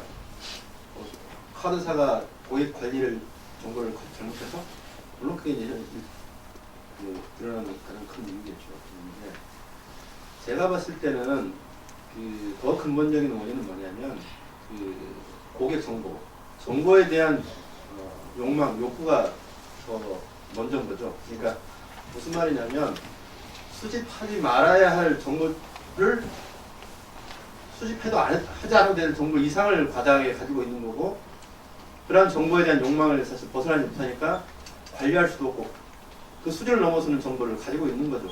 언제 쓰일지 모르니까. 그걸 가지고 있다가 그럼 제대로 관리할 수 있느냐? 제대로 관리한다고 그러죠. 근데 현실적으로 이게 현실적으로 가능하냐는 거죠. 물론 뭐 불가능하지는 않을 수도 있겠지만 그러면 모든 자원, 거기 관리 자원에 다 투입이 돼야 될 부분이 클 거예요. 제 개인적인 생각에는 그런 문제라는 거는 사실 관리도 굉장히 중요하겠지만 그 이전에 사람이 생각하니까 정말 고객 서비스에 필요한 정보냐, 어떤 그런 정신적인 어떤 기술적인 어떤 접근보다는 사람의 생각이나 사고에 대한 어떤 접근이 먼저 선행돼야 되지 않느냐는 생각이 들어요. 그러니까 지나치게 많은 것은 사실은 모자란 것도 없이 못하다고, 제 개인적인 생각은 공공 와이파이든 지금 봤을 때 스마트폰이 지금 생겨서 더 행복한지를 따져보자는 거죠. 아까도 윤미옥 차장님께서 말씀하셨는데 여러 가지 질문인데, 우리가 지금 스마트폰이 생기면서 더 그러면 예전보다 친구 관계가 더 좋아지고 더 내가 더 여유가 있어지고, 이론적으로 보면 더 여유가 있어져야 돼. 왜냐하면 멀리 가지 않고도 내가 어떤 것을 소비하고 정보를 얻고 할 수 있기 때문에. 그럼 현실은 그러냐는 거죠. 제가 볼 때는 좀 퀘스천이 아닌 거죠. 그러니까 무슨 말이냐면 와이파이나 무료 통신망이 있으면 당연히 없는 것보다는 좋을 거는 같아요. 좋을 거는 같은데 과연 그러면 좋은지는 사실 굉장히 어려운 문제라는 것이 제가 봤을 때는.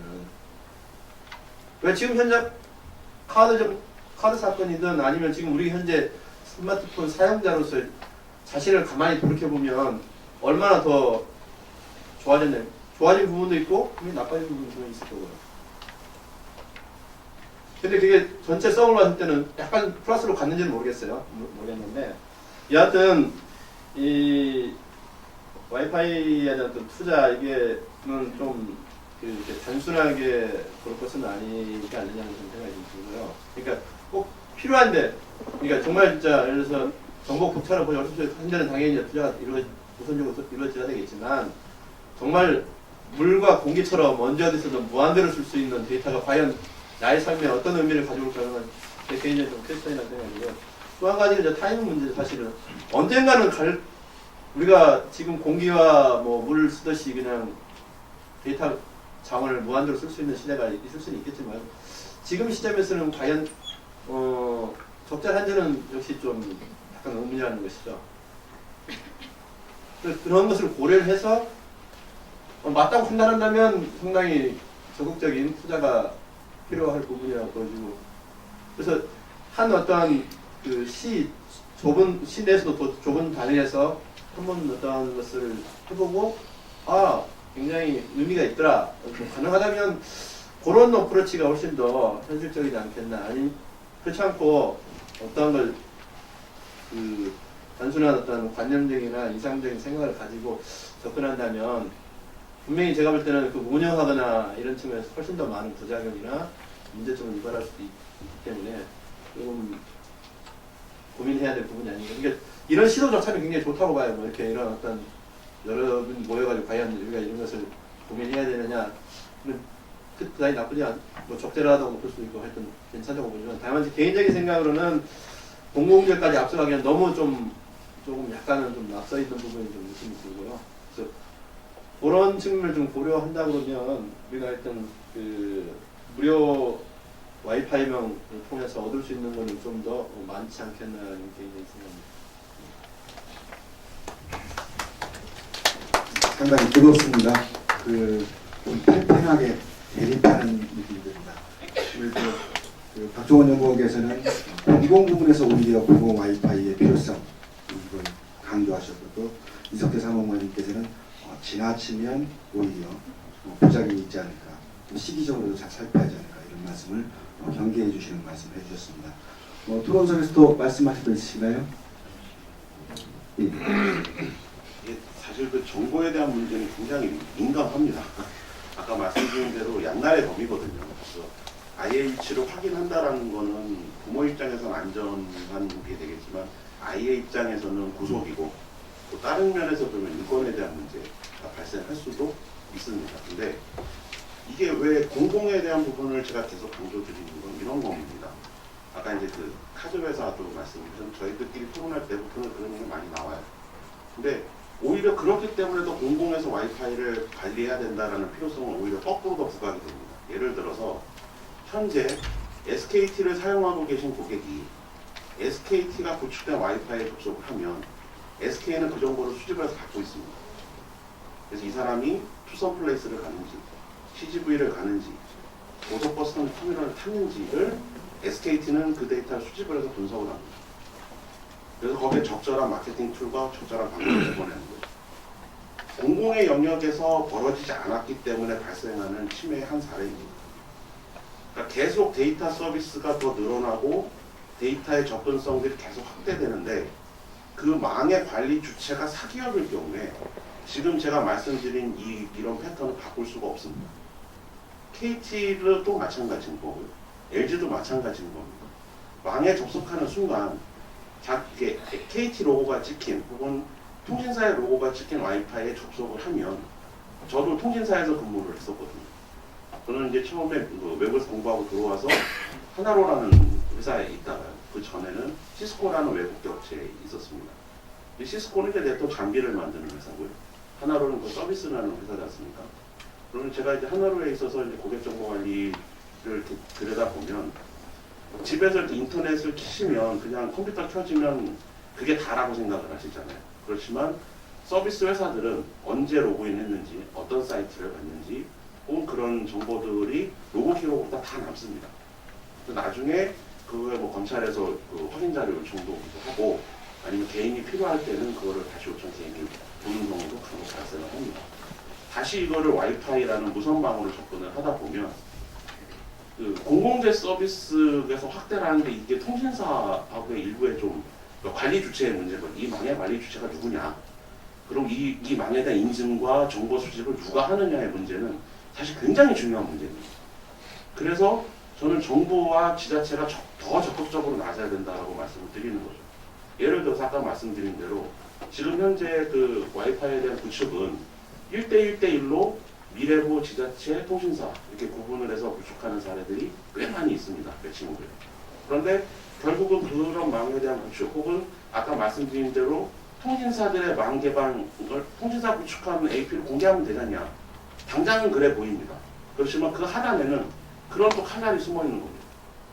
사기업이 운영하고 있는 무선 와이파이가 늘어나면 늘어날수록 개방이 되면 될수록 내 정보는 통신사에 계속 넘어가고 있다는 거예요. 그럼 통신사는 기본적으로 이익 집단입니다. 무료로 개방을 한다고 하지만 그게 회사 운영에 도움이 되지 않으면 절대 개방하지 않아요. 그걸 잊어버리는 순간 우리는 대응할 힘을 잃어버리는 겁니다. 무료로 개방해주면 고맙지 라고 생각한 이면에는 이 사람의 동선과 생활 패턴들을 통신사에게 내주는 결과하고 똑같은 겁니다. 근데 만약에 그 주체가 국가와 지자체라고 얘기가 달라집니다. 국가와 지자체는 그거를 굳이 수집해서 분석을 하고 그거를 뭐 마케팅 혹은 이런 용도에 사용할 생각이 없는 집단이에요. 있다고 한다 그러면 예를 들어 서울시의 그 광역버스, 그러니까 심야 버스를 운영할 때처럼 새벽 2시, 4시 사이에 어느 사람들이 제일 많나, 이 사람들이 어느 지역으로 제일 많이 이동을 하나, 이런 정도 분석을 해서 심야버스 라인을 구축을 한다든지 아니면 그쪽에 경찰을 배치한다든지 이런 류의 활용이 되는 반면 사기업에서는 그런 건 관심은 없습니다. 사실은 그 사람들이 망을 오픈한다는 건 그 나름의 베네핏이 있기 때문에 오픈하는 거지 베네핏이 전혀 없이 정부 정책에 협조한다고 해서 오픈하는 거는 넌센스입니다. 그래서 사실은 아주 디테일하게 들어가 보면 사실은 양간의 그 이익들이 다 성충을 하고 있는 거죠. 그렇지만 제 입장에서 보면 정부와 공공이 아닌 다음에는 공짜라는 건 없습니다. 최소한 자기 정보를 내주던 자기 동선을 노출해 주던 그런 대가로 내가 그 망을 쓰는 거지 무료라는 건 없는 거예요. 그래서 사실은 그 데이터 서비스 혹은 위치 관련 서비스들 혹은 그 마케팅 툴들이 더 정교하면 정교할수록 공공의 망의 그 필요성들은 저는 계속 더 커질 거라고 생각을 합니다. 아까 말씀드린 대로 일본 같은 경우는 은행에 대출을 요청을 할 때요. 각 은행들이 개인정보에 심사를 하지 않습니다. 신용협동에서 각 은행들이 출자해서 만든 신용평가기관이 따로 있어요. 그래서 각 은행들은 신용정보를 갖고 있지 않고 이 평가기관에서 서류를 받고 있다가 여기서 승인을 내리면 은행은 그냥 기계적으로 돈을 내주는 역할을 합니다.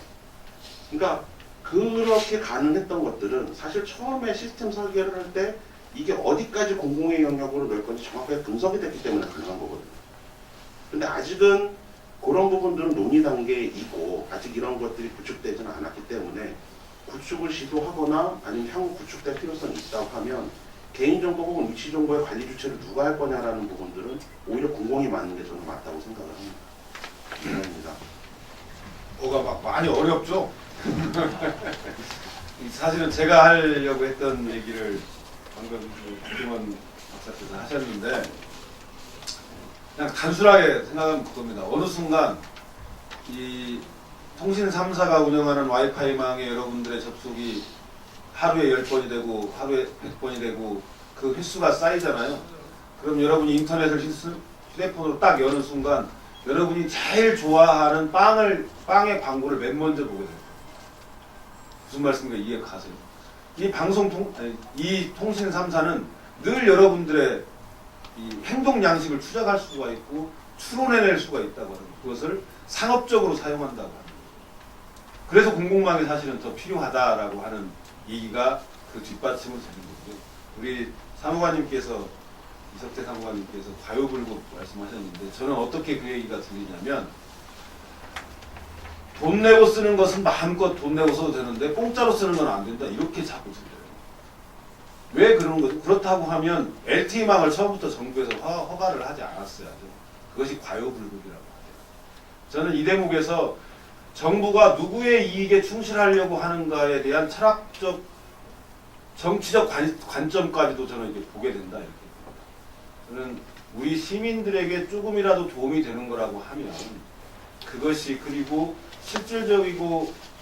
실질적으로 우리 이 어떤 예산의 문제나 이런 것들을 검토해서 함께 합의할 수 있다고 하면 시민들에게 조금이라도 도움이 되고 시민들의 제가 아까 말씀드렸지 않습니까?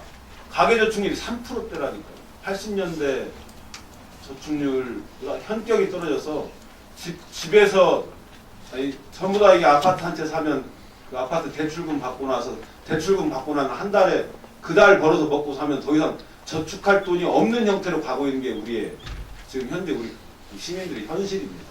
여기에 조금이라도 도움이 될 수 있는 길을 찾는 것이 지방정부고 국가의 역할이어야 된다라고 하는 의미에서 다시 한번 강조해서 말씀드리지만 미래에는 어쩔지 모르겠으나 현재는 이건 좀 과도한 거 아니냐라고 하는 생각을 조금만 바꿔서 우리가 먼저 시민들에게 혜택이 될 수 있는 일들을 우리가 먼저 할 수 있으면 좋겠다. 그런 식으로 그거를 늘 사적 영역에서 할 수 있는데 왜 공공의 영역이 그거를 다 하려고 하냐 이렇게 생각하지 말고 원래 공공의 영역이 했어야 되는 일을 사적 영역에서 돈을 벌려고 했던 형태로 진행됐기 때문에 문제들이 발생했다. 이 문제를 공공의 영역에서 해결할 수 있는 일들을 더 많이 찾자. 이런 방향으로 생각을 전환했으면 좋겠다는 말씀입니다.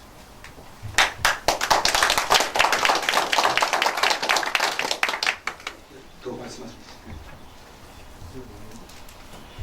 예, 좀 더 말씀드리겠습니다.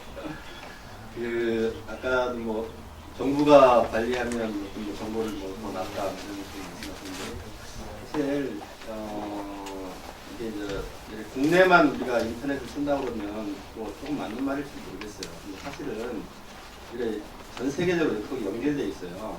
그래서 그 사적인 구글이라든지 이런 기업 사실 마음만 먹으면 얼마든지 개인의 정보를 충분히 우리 국가 단위보다 더 크게 완벽하게 장악할 수 있는 게 지금 현실화되고 있는 세상이에요. 그래서 국가가 좀 더 관리한다고 해서 더 나아진다는 보다는 제가 볼 때는 물론 그 자체를 조금 더 더 나아지는 부분이 있을지 모르겠지만 개인의 생각은 좀 펼치는고요. 그 아까 이제 우리 대표님께서 좀 오해하시는데 그 뭐 국가가 뭐 안 하려고 하는 게 아니라 국가가 할 일이라는 거는 그러니까 그 국민의 세금을 받아가지고 가장 효율적으로 써야 되는 게 맞는 거고요. 그래서 그 부분이 좀 더 효율적이냐를 고민을 해야 된다는 뿐이지 이게 뭐 제가 뭐 틀렸다 맞다 이런 말씀하시는 드리는 건 아니고요. 어쨌든 이 자리가 이런 어떤 뭔가 우리가 공감대를 형성하고 하여튼 이게 공공재로 가야 될 것이냐 이런 어떤 서로 간의 의견을 들어보고 이런 측면에서 굉장히 뭐 의미가 있다고 생각이 됩니다. 더 말씀하시려고요? 예. 시간이 많이 가지만 조금만 더 얘기 들어주시죠. 이제 제가 오늘 발표한 거는 이제 이 소비자 입장에서, 소비자 단체 개인의 입장에서 있던 사적인 부분을 말씀을 드렸는데요. 이제 이 박정원 박사님 말씀을 듣고 보니까 초점을 어디에다 두느냐인 것 같아요. 아까 말씀드렸듯이 데이터를 사용하는 사람들이라고 하면은 개인적인 초점이고요. 이런 그 아동복지나 노인복지, 행정, 공공 이런 부분이라고 하면 공공적 그 초점에 그런 두는 부분인데요. 저는 이제 개인적 부분은 좀 어떤 그런 그 필요성을 많이 느끼지 않는다라는 거를 말씀을 드렸고요. 이제 박 박사님 말씀하신 내용을 듣고 보니까 그런 부분들이 이제 필요한 부분이다라는 생각이 좀 들었습니다. 네, 이상입니다. 예, 고맙습니다. 시간 많이 가시면 혹시 방청석에서 질문하시거나 더 말씀하실 거 있으시면 손 들어주시죠. 어려워지네. 말씀을 많이 하셔서 예. 저는 그 시간 많이 갔으니까요. 여기서 이렇게 세미나를 마치도록 할 것 같습니다. 오늘 그 세미나 예상과 달리 굉장히 뜨겁게 대립하는 의견도 말씀해 주시고 중요한 말씀 해주셨는데 이렇게 우리 시민들이 직접 그 정책 마련을 위해서 함께 토론하는 이런 자리가 펼쳐진 것 자체가 매우 의미가 깊은 일이라고 할 수 있겠습니다. 오늘 그 발제자를 비롯해서 토론자분들 또 끝까지 자리를 함께 해주신 여러 시민 여러분 진심으로 감사드립니다. 함께 박수로 마치기로 하고 박수 치시기 전에 그 세미나 끝나면 기념 촬영이 있습니다. 그러니까 기념 촬영 꼭 참여해 주시고요. 그러면 이것으로 은행나무가 꿈꾸는 도시 제3차 정책 세미나를 모두 마치도록 하겠습니다. 수고하셨습니다.